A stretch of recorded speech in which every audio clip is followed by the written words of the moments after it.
السلام علیکم ورحمۃ اللہ وبرکاتہ۔ سعودی عرب کی جانب سے، وزارت داخلیہ کی جانب سے سعودیوں کے اوپر یا مقیمین کے اوپر عمرے پر عارضی پابندی لگا دی گئی ہے۔ بہت سے لوگ جو اپنے ممالک سے عمرے کے لیے تشریف لانے والے تھے، ایئرپورٹ پر پہنچے، یا وہ لوگ جو کہ ریاض اور مختلف شہروں سے عمرے کی سعادت کے لیے سفر کا آغاز کر چکے تھے، بہت سے ایسے ساتھی تھے جنہوں نے اپنے شہر سے ہی احرام باندھ لیا تھا۔ خاص طور پر میرے پاس دہلی سے فون آیا جس نے مجھے یہ ریکارڈ کرنے کے لیے، یا یہ پیغام ریکارڈ کرنے کے لیے مجبور کر دیا کہ میں آپ کی خدمت میں ان لوگوں کے لیے حل پیش کر سکوں جو کہ عمرے کا احرام اپنے شہر سے باندھ کر نکلے ہیں اور حکومت کی جانب سے یہاں پابندی عائد کر دی گئی ہے۔ بہت سے لوگوں نے کہا کہ آپ ہماری جانب سے مکہ مکرمہ میں دم دے دیں، اور یہ دم اس لیے ہوگا کیونکہ ہم نے عمرے کا احرام باندھا، نیت کر لی اور ہم سفر نہیں کر پا رہے ہیں۔ اس سلسلے میں سماحت الشیخ عبدالعزیز بن باز مفتی مملکت سعودی عرب اور شیخ محمد بن صالح العثیمین رحمۃ اللہ علیہ سے پوچھا گیا تھا کہ وہ لوگ جو کہ خارج الحدود الحرم یا میقات سے باہر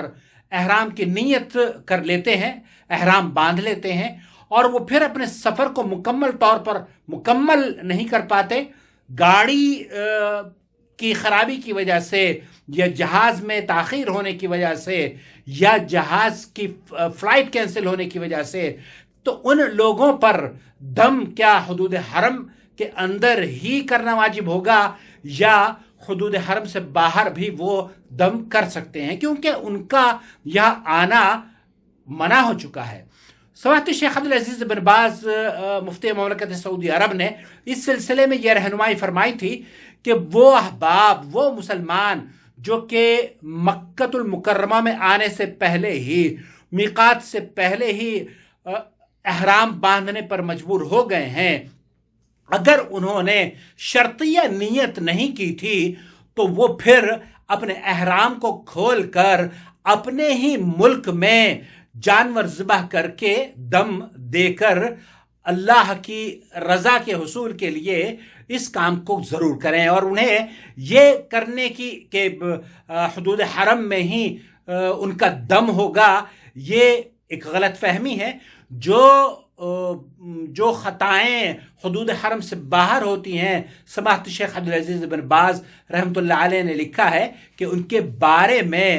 دم حدود حرم سے باہر ہی ہو سکتا ہے، یہ جائز ہے۔ حالانکہ حدود حرم میں بھی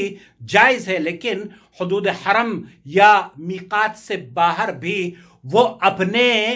دم کو ادا کر سکتے ہیں۔ اپنا خیال رکھیں، دعاؤں میں یاد رکھیں، اور اللہ رب العالمین آپ کو بلد التوحید میں بار بار تشریف لانے کی سعادت سے نوازے۔ اللہ رب العالمین مسلمانوں پر یہ جو آفت آئی ہوئی ہے کرونا وائرس کے نام سے، اللہ رب العالمین اسے ہم سے دور فرما دے، ہمارے مکانات کی اور تجارتوں کی، افراد کی، گھروں کی اور خواتین کی عزت اور آبرو کی حفاظت فرمائے، اور ہمارے ممالک میں اللہ رب العالمین امن اور شانتی کا نزول فرمائے، اور خاص طور پر ہندوستانی مسلمانوں کے لیے اللہ رب العالمین انہیں ہر شر سے محفوظ فرمائے۔ آمین یا رب العالمین۔ والسلام علیکم ورحمۃ اللہ وبرکاتہ۔ الله ولي الذين آمنوا يخرجهم من الظلمات إلى النور والذين كفروا أولياؤهم الطاغوت يخرجونهم من النور إلى الظلمات أولئك أصحاب النار هم فيها خالدون۔